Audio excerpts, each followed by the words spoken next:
আমার বাবা আমাকে ত্যায্য পুত্র করে দেয়। তারপর বাসা থেকে কাপড় চোপড় একটা ব্যাগের মধ্যে নিয়ে বেরিয়ে পড়লাম। পকেটের মধ্যে একটা ফোন ছিল, আর একটাও টাকা ছিল না। তো যখন বেরিয়ে পড়লাম তখন কই যাব, কি করব, কিচ্ছু বুঝতেছিলাম না। এলাকায় কয়েকজনের থেকে টাকা খুঁজলাম ধার নেওয়ার জন্য, পাইলাম না। তবে একজন দাদু দিল 500 টাকা। সেই 500 টাকা নিয়ে বেরিয়ে পড়লাম। সকাল 10টার সময় বের হইছি, বাজতেছে প্রায় দুপুর 2টা। কোথায় যাব, কি করব, কিচ্ছু বুঝতেছি না। ফেসবুকের মধ্যে একটা ফ্রেন্ডকে বললাম যে, দোস্ত তুই তো ঢাকায় থাকিস, আমাকে একটা কাজের ব্যবস্থা করে দিবি প্লিজ। আসলে আমার বাবা আমাকে ত্যায্য পুত্র করে দিছে রে, আমার যাওয়ার কোনো রাস্তা নাই, তুই আমাকে একটা কাজের ব্যবস্থা করে দিবি। তো তখন বলল, ঠিক আছে চলে আয়, ঢাকা চলে আয়, ঢাকা নারায়ণগঞ্জের মধ্যে চলে আয়। আমি বললাম যে আচ্ছা, আমি যে যাব, আমার কাছে বাস ভাড়াটাও নাই রে, আমার কাছে জাস্ট 500 টাকা আছে।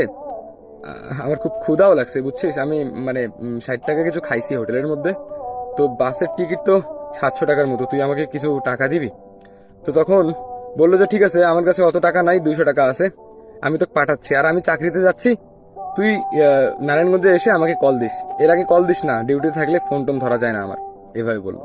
তো তারপরে সে আমার বিকাশে 200 টাকা পাঠালো। তারপর মানে মোটমাট 650 টাকার মতো হয়েছে।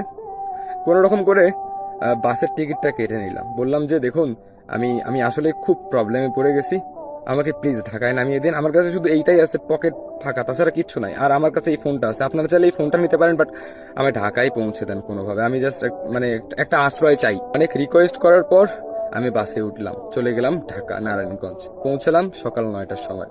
তো তারপরে সেই বন্ধুকে কল করলাম, সে আমাকে একটা ঠিকানা দিল, বললো আমি ডিউটিতে আসি, তুই আমার অফিসের সামনে আয়, এসে বসে থাক, 1টার সময় যখন আমাকে লাঞ্চের টাইম দিবে তখন আমি বের হয়ে তোকে চাবি দিব, রুমটা দেখাই দিব, তারপর তুই রুমে যাস। আমি বললাম ঠিক আছে। তারপরে আমি সেই অ্যাড্রেস অনুযায়ী চলে গেলাম, মানে একটা গার্মেন্টসের সামনে। তারপর ওখানে গিয়ে বসে থাকার পর প্রায় 2 ঘন্টা পর যখন লাঞ্চের টাইম দিল, তখন বেরিয়ে আসলো আমার সেই বন্ধুটা। এরপর আমি তার কাছে চাবি নিলাম। সে আমাকে বললো রুম থেকে কিন্তু বের হবি না, আর সাবধান, যদি বের হোস তাহলে তালাগুলো দিয়ে বের হবি, কারণ এলাকাটা ভালো না, চুরি টুরি অনেক হয়, সাবধান। আমি বললাম ঠিক আছে। তারপর চাবিটা নিয়ে ব্যাগটা নিয়ে চলে গেলাম রুমে। আমার ব্যাগের মধ্যে কাপড় চোপড় ছিল, ফোনের চার্জার ছিল, আর আমার সাথে শুধু ফোনটাই ছিল। বাদ বাকি যা টাকা ছিল সব গাড়ি ভাড়া দিতেই চলে গেছে। তো বন্ধু বান্ধবরা এত নখ দিয়ে বলছি যে আমারে কিছু টাকা ধার দে, আমি চাকরিটা পেয়ে গেলে দিয়ে দিব, আমি খুব বিপদে আছি, একটা বন্ধুরও পাশে পাই নাই। তো আমার প্ল্যান ছিল তার পরের দিন ঘুম থেকে উঠে আমার ফ্রেন্ডকে বলে কোনো রকম একটা চাকরির ব্যবস্থা করা লাগবে বা কোনো একটা কাজের ব্যবস্থা করা লাগবে, তা না হলে আমি চলতে পারবো না। তো তার পরের দিন সকালবেলা ঘুম থেকে উঠে দেখতে পারলাম আমার বন্ধুরা নাই। আমি অনেক খুঁজলাম, ওকে কল করলাম, দেখলাম যে কল ধরতেছে না। 5-6 বার কল দেওয়ার পর সে কল ধরে কান্না করতেছে। আমি বললাম কিরে দোস্ত, তুই কান্না করতেছিস কেন?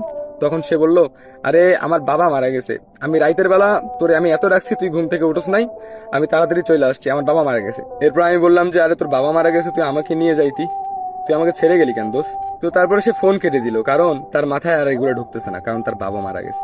তার বাবা তাকে খুব ভালোবাসতো, আমার বাবার মতো ছিল না। এরপর একটা ছেলেকে বললাম যে ভাই, আমার এই ফ্রেন্ডটা কোন হোটেলে খাইতো? তখন বললো, ও তুমি তো নতুন আসছো তাই না? এরপর আমি সেই ছেলেটাকে সবকিছু বললাম। সবকিছু বলার পর সে বললো, আরে সমস্যা নাই, ওই সামনে যে হোটেলটা, ওখানে তোমার ফ্রেন্ড বাকি খায়, ওর কথা বলে তুমি ওখানে বাকি খাও, আসো আমি তোমাকে পরিচয় করাই দিচ্ছি। আসলে মানুষটা খুব ভালো ছিল। তারপর আমাকে হোটেলে পরিচয় করাই দিল। তো যেই লোকটা আমাকে ওখানে পরিচয় করাই দিল না, বলল যে এই হোটেলে আজকে থেকে বাকি খাবা। তারপর সেই দিনই আমি মানে দুপুরের খানা খেতে বসছিলাম হোটেলের মধ্যে, ঠিক আছে, ডাল ভর্তা নিয়ে ভাত খেতে বসছিলাম। তো তখন সেই ছেলেটা আমাকে বলে, আচ্ছা তুমি এখানে খাও, তাহলে আমি রুমে যাই, তুমি আসো, এরপর কথা হবে। আমি বললাম ঠিক আছে ভাই। তারপরে উনি চলে গেল। তো আমি খাওয়া দাওয়া করলাম। খাওয়া দাওয়া করার পর আমার পকেটের মধ্যে না মানে 18-19 টাকার মতো ছিল। তো তারপর আমি একটা সিগারেট নিলাম, সিগারেট নিয়ে সিগারেটটা শেষ করে আমি রুমে যাব, কারণ রুমের ভিতরে সিগারেট খাওয়া যায় না। তারপর আমি সিগারেটটা শেষ করে রুমে গেলাম। রুমে গিয়ে না আমি জাস্ট অবাক হয়ে গেলাম। আসলে আমি কিছুই বুঝতে পারতেছিলাম না। মানে রুমে ঢোকার পর দেখতে পারলাম মানে আমার আমার ব্যাগটা নাই, রুমের ভিতরে তো কিছু নাই, মানে ফাঁকা একটা রুম, আর সেখানে শুধু তোশক বিছানো। আর